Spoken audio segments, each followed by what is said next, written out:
మూడవ వారం ప్రెగ్నెన్సీ. తల్లి గర్భంలో ఎలాంటి మార్పులు చోటు చేసుకుంటాయో ఈ వీడియోలో మనం తెలుసుకుందాం. మొదటి 2 వారాల్లో ఎలాంటి మార్పులు ఉంటాయని వీడియో లింక్ డిస్క్రిప్షన్లో ఉంది, తప్పకుండా ఫాలో అవ్వండి. అది చూసిన తర్వాత ఇది చూసినట్లయితే మీకు ఇంకా యూస్ఫుల్గా ఉంటుంది. మూడవ వారం ప్రెగ్నెన్సీ.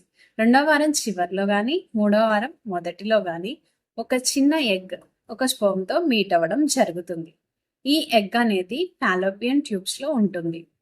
సుదీర్ఘ ప్రయాణం చేసి 30 లక్షల స్పర్మ్స్ అంటే శుక్రకణాల్లో విజేతగా నిలిచిన స్పర్మ్తో మాత్రమే ఎగ్ అనేది కలవడం జరుగుతుంది. ఈ రెండు మీట్ అవ్వడాన్ని ఫర్టిలైజేషన్ అంటారు. ఇలా ఫర్టిలైజ్ అయిన ఎగ్ అండ్ స్పర్మ్ కలిసి జైగోట్ గా ఫామ్ అవుతాయి. బిడ్డ యొక్క విజయం తల్లి గర్భంలోనే మొదలవుతుంది. విజేతగా నిలిచిన స్పర్మ్ మాత్రమే అండాన్ని చేరుకోగలుగుతుంది. ఆ తర్వాత అది ఫాలోపియం ట్యూబ్స్ నుండి 3వ వారం చివరిలో కానీ 4వ వారం మొదటిలో కానీ గర్భాశయంలోని ఎండోమెట్రియం పొరలోనికి చేరడం జరుగుతుంది. దీనినే ఇంప్లాంటేషన్ అంటారు. ఈ ఎండోమెట్రియం పొర చక్కగా దున్ని సారవంతంగా చదును చేయబడిన మంచి పొలము వలె బిడ్డ కోసం ఎదురు చూస్తూ ఉంటుంది. ఎప్పుడైతే బిడ్డ ఎండోమెట్రియంని చేరుకుంటుందో అక్కడ నుండి డెవలప్మెంట్ అనేది మొదలవుతూ ఉంటుంది. ఈ 3వ వారంలోని బిడ్డ కళ్ళు ఏ రంగులో ఉండాలి, తల ఎలా ఉండాలి, చర్మం యొక్క రంగు ఎలా ఉండాలి అనేది జెనెటిక్ మెటీరియల్ అయిన DNA ద్వారా నిర్ధారించబడటం జరుగుతుంది. ఈ 3వ వారంలోనే రక్త కణాలు అంటే బ్లడ్ సెల్స్ అనేవి ఫామ్ అవుతాయి. బ్రెయిన్ మరియు హార్ట్ యొక్క ఫార్మేషన్ అనేది స్టార్ట్ అవుతుంది.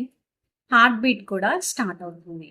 బిడ్డ యొక్క సైజు పాపీ సీడ్ అంటే గసగసాల గింజ అంతా మారుతుంది.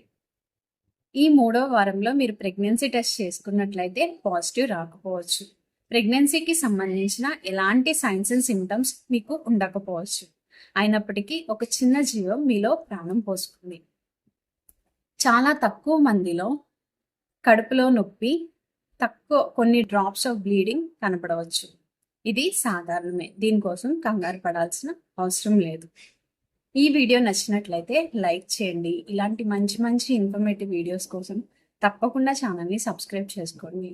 ఎవరికైతే వీడియో యూస్ఫుల్గా ఉంటుందో వారికి తప్పకుండా షేర్ చేయండి. Thank you for watching.